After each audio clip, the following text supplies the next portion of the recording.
we opened our gyms near the same time, within a couple months of each other. So how'd you start your own gym? How'd you start opening it? A little bit of background and why you opened it. Okay. So first, we started just the team and kind of got an online presence there, as small as it was, where we had a couple athletes going around locally and competing at meets, and then some would go nationally and go there. And we just started picking up more athletes just from word of mouth, from people that were joining the team, and they were like, "Hey, I'm really enjoying this coach. Look him up." And people would contact me, and then, it's kind of snowballed into where we're at now. And it got to a point where I was in a position where if I was going to take on this many athletes, I was going to have to do this full time. So I quit. I was able to quit the job that I was working at and run the weightlifting team out of my garage for a little while. Actually, about a year. We ran the team out of the garage for about a year. And then after that, Danielle and I got to talking. It was actually, it was right as we got the news that we were going to go to Peru with Team USA. We were driving past a building in town, and the side of this building, it's actually in the wall right behind me. It has a huge American flag painted on it, like the entire side of the building. Yeah, I seen that one picture. Yeah. That's pretty sweet. It had a for rent sign on it, and Danielle was like, "Why don't we call that number and check that place out just to see how much they're charging for rent and what the space looks like." And then we called and went and checked it out, and we were able to, swing that. And then we were like, "All right, well, let's pull the trigger and do this." So yeah. Then we opened up the gym. Yeah, that was pretty sweet. You guys have a pretty cool space. It's a little, for us, it's a little harder to find like big spaces like that. At least cheap enough for a weightlifting gym to open. It's a little expensive, more expensive in New York. I'll say that. Yep. So yeah, it was kind of the same for us. We built our online team, same thing. It grew pretty quickly. We built it probably 5 years ago or so, and it slowly built up from there and got bigger. And right before we started to think about opening a gym, it definitely got bigger and bigger. And we were going to national meets and things like that, having more people go. So of course we had the need in our area because, the closest full weightlifting gym, just weightlifting gym near us is like 45 minutes. Yeah, that's about the same with us. Yeah. So, and we have a bunch of CrossFit gyms. There's CrossFit gyms everywhere. Yeah. There's probably from where we live to our gym, there's probably close to 10. Which is, the gym's only 15 minutes away.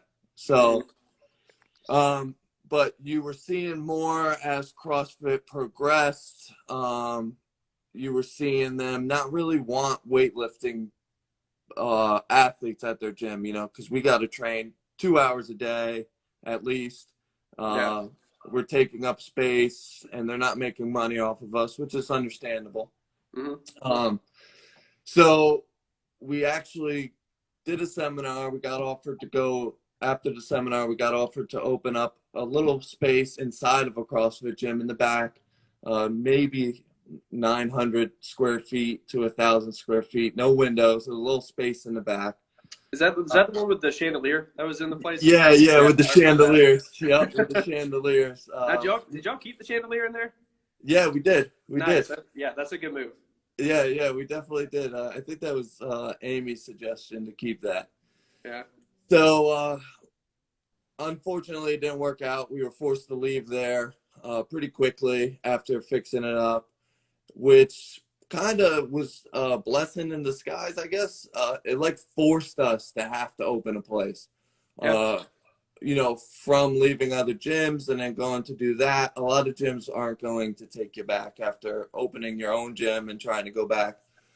So it kind of forced us to open a place. And asking other coaches the best way to do things. We did the key card entry because we both wanted to keep our full-time jobs. I have a job, with a pension, and Amy has a great job too. So we wanted to try to be able to keep our full-time jobs. So, we did the key card entry. We looked into, the insurances and all that and found a place. We got lucky finding a place, kind of like you did. We were going to a baby shower and we didn't want to go. Well, at least I didn't want to go. It's a baby shower. Yeah.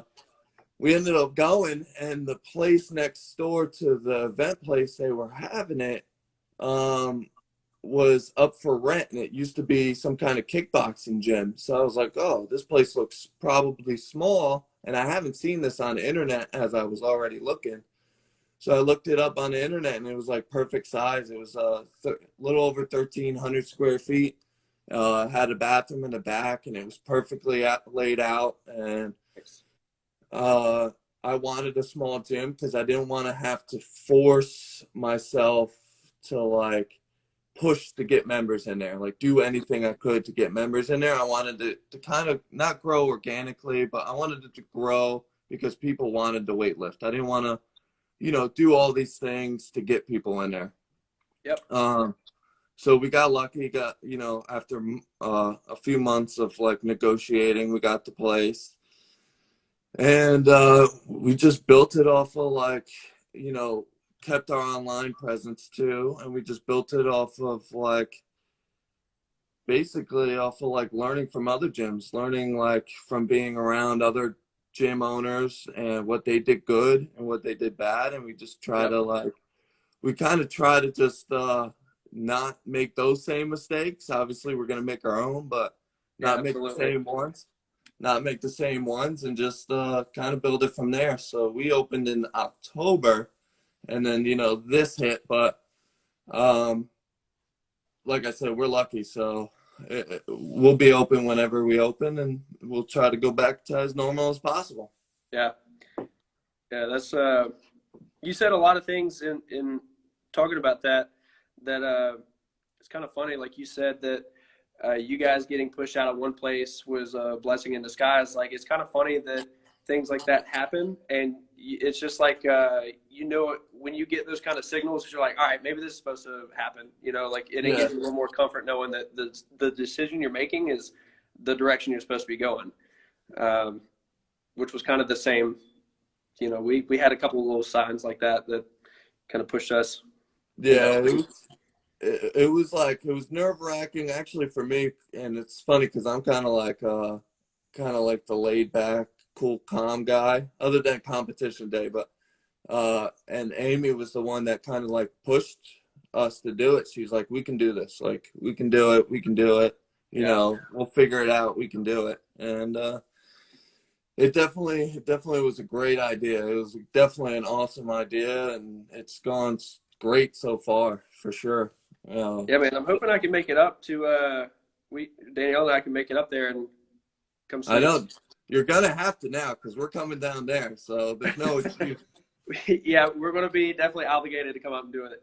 I don't know if they'll have any meets up here like AO or anything like that, but at least hopefully maybe close enough you guys can take the drive. Yeah.